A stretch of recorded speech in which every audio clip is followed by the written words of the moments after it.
If you're starting back from square one every Monday, what can you reasonably do to move the needle forward or at least stay the same? Today, we're diving deep into something that so many people struggle with at some point. We're talking about weekends, those beautiful, freedom-filled 48 hours that you live for all week long, but somehow they manage to completely derail your progress every single time. You know what I'm talking about, right? Monday through Friday, you're absolutely crushing it. You're meal prepping like a boss, hitting your workouts, drinking your water, getting your steps in, you're feeling unstoppable, like you've finally cracked the code to this whole healthy living thing. And then Friday night rolls around. Suddenly, it's like you become a completely different person. The meal prep containers get shoved to the back of the fridge while you order takeout 3 nights in a row.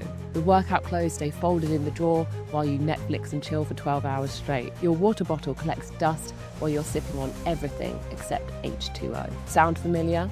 Well, you're not alone. In fact, this weekend phenomenon is so common it's literally sabotaging the progress of millions of women who are working their butts off Monday through Friday. Now, if that sounds like you, keep listening. I've got 5 things that are going to help you to stay on track. Hands up if you're guilty of this. During the week, you have structure. You have your routine. You have external pressures and schedules that keep you on track. Your alarm goes off at 7 a.m, whether you like it or not. You have to be at work by 9. You have meetings, deadlines, and a boss who's expecting you to show up. But weekends? Weekends are the Wild West. No alarm clocks, no meetings, no one to tell you what to do or when to do it. And while this freedom feels amazing, because let's be honest, you've earned it, it also removes every single structure that was keeping your healthy habits in place. So if you're starting back from square one every Monday, what can you reasonably do to move the needle forward or at least stay the same? The answer lies in your weekend routine, so keep listening. I'm Louise Hazel, Olympian fitness expert and CEO of Slay. Welcome back to another episode of Slay, the centre of excellence for women's health, fitness and life. Today, we're diving deep into something that so many people struggle with at some point. We're talking about weekends, those beautiful, freedom-filled 48 hours that you live for all week long, but somehow they manage to completely derail your progress every single time. You know what I'm talking about, right? Monday through Friday, you're absolutely crushing it. You're meal prepping like a boss, hitting your workouts, drinking your water, getting your steps in, you're feeling unstoppable, like you've finally cracked the code to this whole healthy living thing. And then Friday night rolls around. Suddenly, it's like you become a completely different person. The meal prep containers get shoved to the back of the fridge while you order takeout 3 nights in a row. The workout clothes stay folded in the drawer while you Netflix and chill for 12 hours straight. Your water bottle collects dust while you're sipping on everything except H2O. Sound familiar? Well, you're not alone. In fact, this weekend phenomenon is so common it's literally sabotaging the progress of millions of women who are working their butts off Monday through Friday. Now, if that sounds like you, keep listening. I've got 5 things that are going to help you to stay on track. Now, here's the thing that most people don't realise. You're in a habit loop, one that keeps you from propelling towards what you actually want, one that relies heavily on willpower. But newsflash, willpower is finite. It's like a muscle that gets tired throughout the day. During the week, you're using your willpower for work decisions, dealing with difficult people, managing your schedules, and a million other things. Now, by the time the weekend hits, you're mentally and emotionally exhausted. Then you tell yourself, I deserve this. I worked hard all week. I'll get back on track on Monday. And you know what? You do deserve to enjoy your weekend. You absolutely worked all week. But here's the problem with the I'll start again on Monday mentality. It creates an all or nothing cycle that keeps you stuck. Now think about it mathematically for a second. If you're crushing your goals for 5 days and then completely abandoning them for 2 days, you're literally undoing 40% of your weekly progress. That's almost half. No wonder it feels like you're running on a hamster wheel, working your ass off, but never really getting anywhere. Let's dig deeper into why this happens, because understanding the psychology is key to breaking the cycle.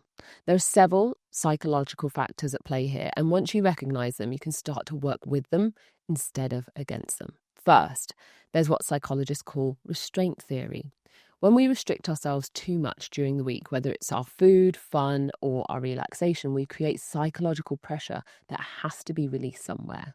Weekends become that release valve. The stricter you are Monday through Friday, the more likely you are to completely let loose on Saturday and Sunday. Second, there's the what the hell effect. This is when one small deviation from your plan leads to complete abandonment of your goals. You have one slice of pizza on a Friday night and suddenly your brain says, well, I already messed up, so I might as well just eat the whole pizza and then just start again on Monday. It's like your brain can't handle the grey area between perfect and completely off track.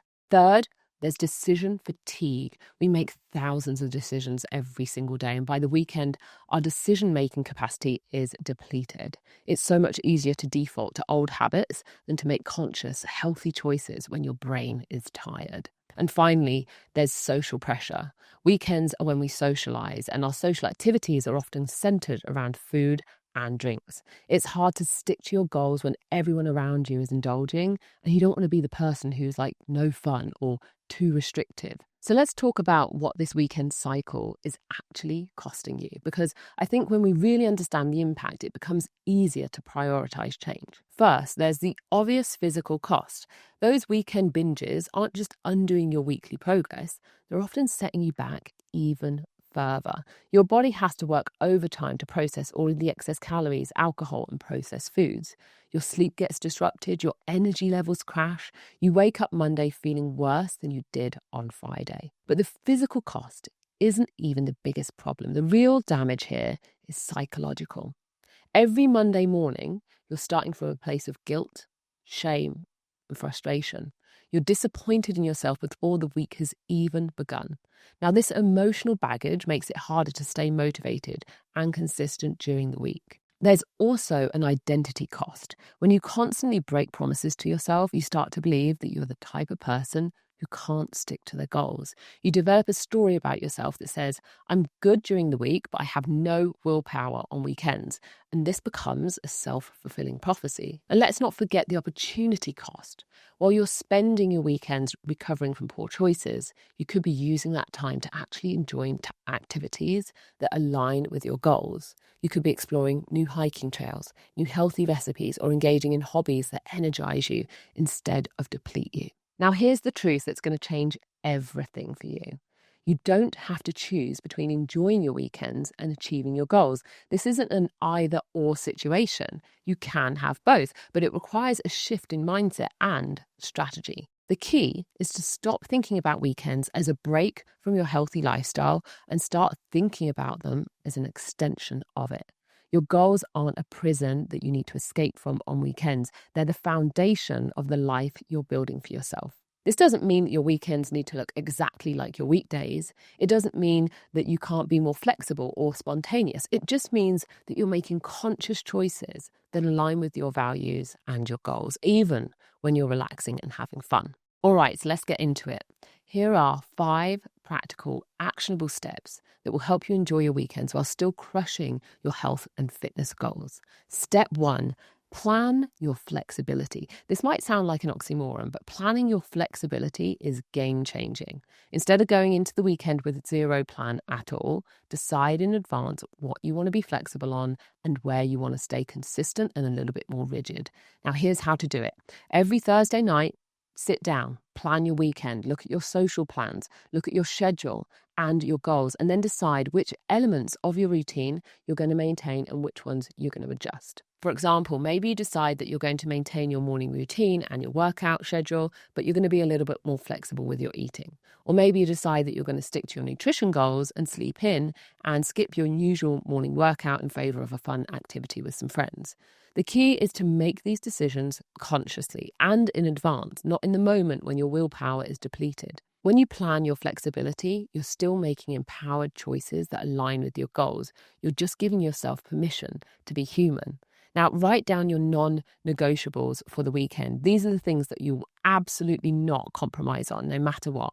Maybe it's getting 8 hours of sleep or drinking 2 liters of water or moving your body for at least 30 minutes. Having these non-negotiables gives you the foundation to build on.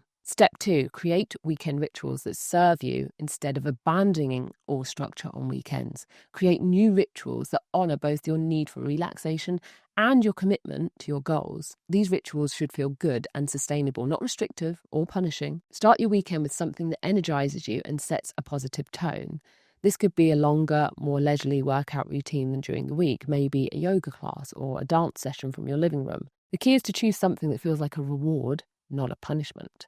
Now create rituals around food that feel celebratory but still nourishing. Maybe Saturday morning is when you make an elaborate healthy breakfast. Maybe Sunday afternoon is when you meal prep for the week whilst listening to your favourite podcast. These rituals can become something that you look forward to instead of dread. Now design evening rituals that help you wind down without derailing your progress. Instead of mindlessly scrolling through social media with a bag of chips in your hand, maybe your evening ritual is taking a bath, reading a good book, or doing some gentle stretching, or having a meaningful conversation with your partner. The goal is to replace the habits that aren't serving you with the habits that make you feel good and move you closer to your goals. You're not depriving yourself, you're upgrading your experience. Step 3, master the art of social navigation. Social situations are where most of us struggle on the weekends. You want to enjoy time with your friends and your family, but you also don't want to completely abandon your goals. The good news is that you can do both with the right strategies. First up, become the planner in your friend group. Instead of always going along with what everyone else wants to do, start suggesting activities that align with your goals. Propose going for a hike or a run instead of meeting for brunch. Suggest a cooking class instead of happy hour. Host a potluck where you can control some of the food options. Now, when you can't control the activity, you can still control your approach. If you're going to go to a restaurant, for example, look at the menu beforehand, decide what you want to order so that you can stay in line with your goals. If you're eating at a party, eat something healthy before you go so you're not starving when you arrive. Learn to navigate peer pressure with grace. You don't have to explain your whole entire health journey to everyone, but you can have a few go-to responses ready, like I'm trying to feel my best these days, or I'm focusing on my energy levels. These are simple and honest responses that don't invite argument. Remember, the people who truly care about you will support your goals, even if they don't fully understand them. If someone is pressuring you to abandon your commitments, that says more about them than it does about you. Step 4, implement the 80-20 rule for weekend success. The 80-20 rule is a game changer for weekends. This means that 80% of your weekend choices should align with your goals, while 20% can be more flexible. This approach prevents the all or nothing mentality that leads to complete derailment.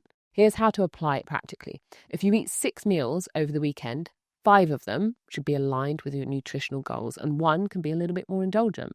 If you have 10 hours of free time each weekend, 8 of those hours should include activities that make you feel good and energized, whilst 2 hours can be pure relaxation or indulgence. This rule also applies to your mindset. Instead of thinking I'll be perfect all weekend or I'll start again on Monday, think I'll make good choices most of the time and give myself permission to be human some of the time. The beauty of the 80-20 rule is that it prevents guilt and shame that comes from perfectionism, while still keeping you moving towards your goals. You're not failing if you're not perfect. You're succeeding if you're consistent most of the time. Track your 80-20 ratio for a few weekends to get a sense of what you're actually up to. You might be surprised to find that you're closer to 50-50 or even 30-70. Once you have awareness, you can start making some necessary adjustments. Step 5, design your Monday morning comeback strategy. Even with the best intentions and strategies, there will be weekends when you get off track. The key is to have a plan for getting back on track that doesn't involve guilt, shame, or extreme restriction. Your Monday morning comeback strategy should be simple, sustainable, and focused on forward momentum, not punishment. Start with hydration, for example. Drink a large glass of water as soon as you wake up. Move your body in whatever way feels good, even if it's just a 10-minute walk. And don't forget, eat that nourishing breakfast that includes protein and vegetables. Don't try and make up for the weekend indulgences by restricting yourself on Monday. This just perpetuates the cycle of restriction and rebellion. Instead, focus on getting back to your normal routine as quickly as possible. Have a few go-to meals and snacks that you can rely on when you need to get back on track. Keep ingredients for those meals stocked in your kitchen so that you don't have to make decisions when your willpower is super low. And more importantly, practice self-compassion. Talk to yourself in the way that you would talk to a good friend who was struggling. Remind yourself that one weekend does not define your entire journey and that every moment is a new opportunity to make choices that align with your goals. Your weekend transformation starts now. Remember, your weekends don't have to be the enemy of your progress. They can actually become a secret weapon for creating sustainable, long-term change. When you learn to navigate weekends with intention and grace, you're not just improving your health and fitness, you're building a skill that will serve you for the rest of your life. The strategies we've talked about today aren't just about weekends. They're about learning to make conscious choices in any situation, whether you're on vacation, dealing with stress, or celebrating a special occasion. When you master the art of flexible consistency, you become unstoppable. Remember, this is a practice, not a perfection. Start with one or two of these strategies and build from there. And be patient with yourself as you develop these new skills. Celebrate the small wins along the way because your future self is counting on the choices that you make this weekend. She's cheering you on, believing in you, and trusting that you'll show up for her in a way that she deserves. You've got this, and I'm here cheering you on every step of the way. That's a wrap on today's episode of the Slay Podcast. I hope these strategies help you to transform your weekends from progress killers to progress makers. Remember, you don't have to choose between enjoying your life and achieving your goals. You can have both. Stay tuned for more empowering discussions on female health, fitness, and life. You can follow me at Louise Hazel on social media, and you can check out the Slay brand at Slay Athletic Club.